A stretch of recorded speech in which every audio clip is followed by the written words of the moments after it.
Ma'am আমি আপনাকে বিশ্বাস করি।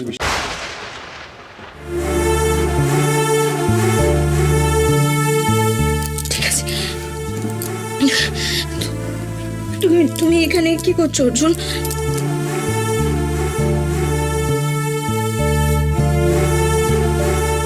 ম্যাম কেউ আপনার কথা বিশ্বাস করুক না করুক, আমি করি।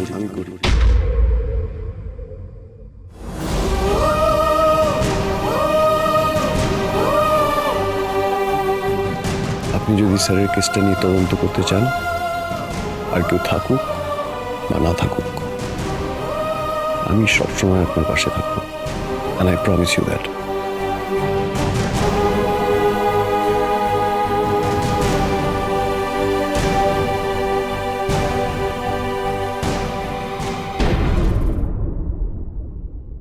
মাম্মা একদম কাঁদবে না মাম্মা, একদম কাঁদবে না।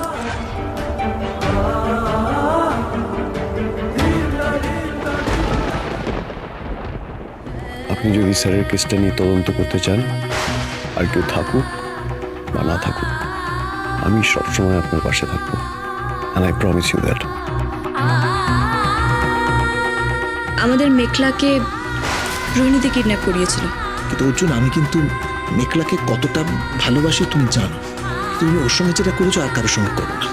আর হবে না স্যার, মেঘলার কাছে ক্ষমা চাওয়ারও আমার মুখ নেই।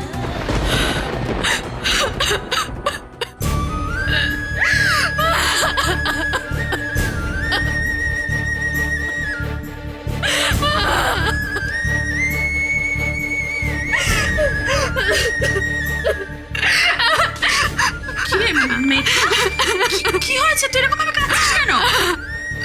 কি হয়েছে? কি হয়েছে বল। কি ভাই মামা এভাবে ছেড়ে চলে গেল কেন রে? কেন? আমি ছোটবেলা থেকে বাবাকে পাইনি, মাকেও পাইনি। সেই লোকটা আমি যখন যা চেয়েছি সব এনে দিয়েছে, প্রতি মুহূর্তে আমার সামনে এনে দিয়েছে। সেভাবে আমাকে ছেড়ে চলে গেল, এভাবে আমাকে ছেড়ে চলে গেল না। আমাকে কেউ কোনোদিন ভালোবাসবে না, আমাকে সবাই ছেড়ে চলে যাবে, আমাকে সবাই ছেড়ে চলে যাবে। মেঘলা এরকম ভাবে আমাকে ছেড়ে চলে যাবে। কাঁদে না, এরকম ভাবে কাঁদে না। তুই এরকম ভাবে কাঁদলে তোর শরীর খারাপ করবে। তোর শরীর খারাপ হলে ভাই মামু কষ্ট পাবে না? বল তুই চাস বল ভাই মামু কষ্ট। ভাই বাবু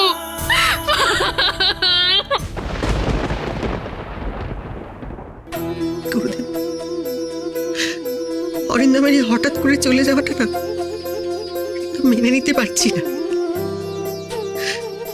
দিদির সামনে কি করে গিয়ে দাঁড়াবো বলুন তো?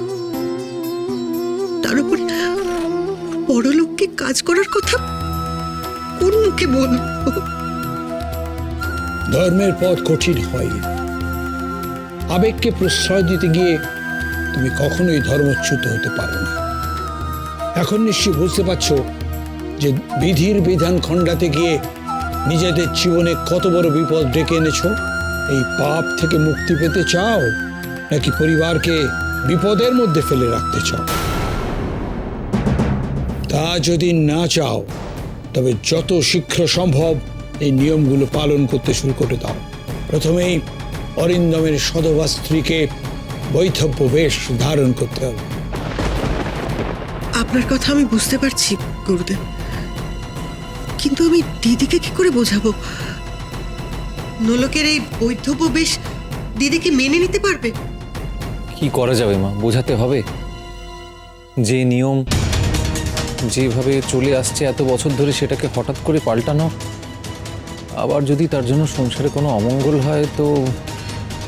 না না গুরুদেব, আপনি চিন্তা করবেন না, জেঠিমাকে মা ঠিক বুঝিয়ে দেবে।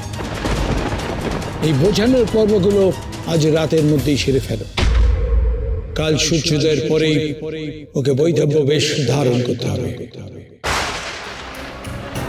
ওর শাখা পলা ভেঙে ফেলে লোহা সমেত জলে ভাসিয়ে দিতে হবে। ওর সিঁদুর বসিয়ে দিতে হবে।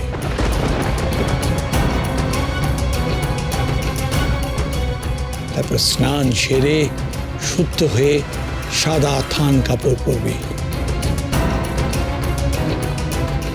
নীলা, এই কাজের গুরু দায়িত্ব আমি তোমার উপর অর্পণ করলাম। এই কাজ কিন্তু কালকেই সেরে ফেলতে হবে, মনে থাকে যেন। ম্যাম, আপনাকে এখন এই বাড়িতে অনেক বাধার সম্মুখীন হতে হবে। আমি সবসময় আপনার সাপোর্টে আছি, কিন্তু সব সিচুয়েশনে তো আমার প্রেজেন্ট থাকা সম্ভব নয়। কিছু আপনাদের বাড়ির বিষয় আছে, অনেক নিয়ম নীতি চাপিয়ে দেওয়া হবে, সেগুলো হ্যান্ডেল করতে পারবেন তো? ম্যাম, এই লড়াইটা কিন্তু খুব কঠিন, আপনি পারবেন তো মোকাবিলা করতে? মোকাবিলা তো আমাকে করতেই হবে অর্জুন। যে কেউ এসে আমাকে বলবে যে আমার স্বামী, আর আমি মেনে নেব, এটা তো হতে পারে না। গুরুদেব, আপনি এই গুরুর দায়িত্বটা আমাকে দিলেন ঠিকই, সবাইকে হয়তো বোঝাতে পারবো, কিন্তু নোলক মানবে না। মানাতে হবে ওকে, ওকে বোঝাতে হবে যে ও এই বাড়ির বউ, এ বাড়ির ভালো মন্দের দায় ওর উপরে বর্তায়, আর ওকে দরকার হলে জোর করে মানাতে হবে।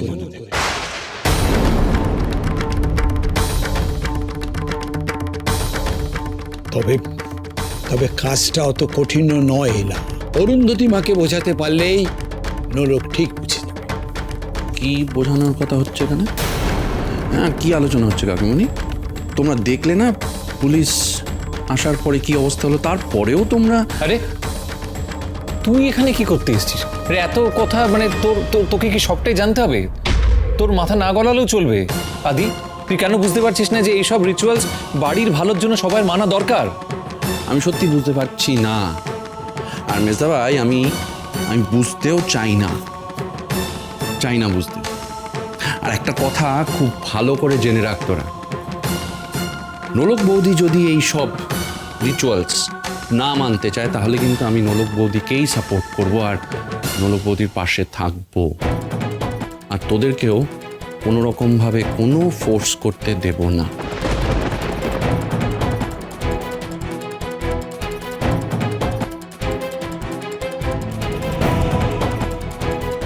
আপনি যেমন বিশ্বাস করেন যে স্যার বেঁচে আছেন, আজ থেকে আমিও সেটা বিশ্বাস করতে শুরু করলাম।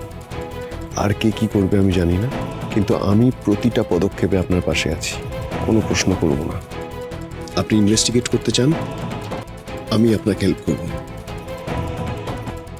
কিন্তু ম্যাম আপনাকেও একটা কথা দিতে হবে আমায়।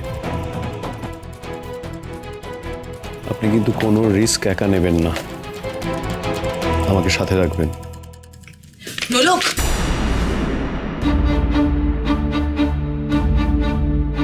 এত রাতে তুমি এখানে কি করছো? দিদি, আমি ডেকেছিলাম আমার কাজের জন্য ওকে, আমি ডেকেছিলাম। কিছু বলবে দিদি? হ্যাঁ নোলক, তোমার সাথে আমার একটু জরুরি কথা আছে। আই এম ভেরি সরি, তোমাদের যদি কথা হয়ে গিয়ে থাকে তাহলে একটু... হ্যাঁ, I am sorry. Good night. হ্যাঁ,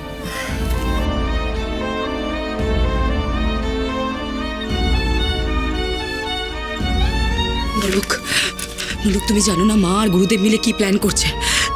কাল সকালে তোমাকে দিয়ে সমস্ত বৈধব্য নিয়ম কানুন পালন করাবেন, আর এই সব কিছু দায়িত্ব নিয়েছে মা।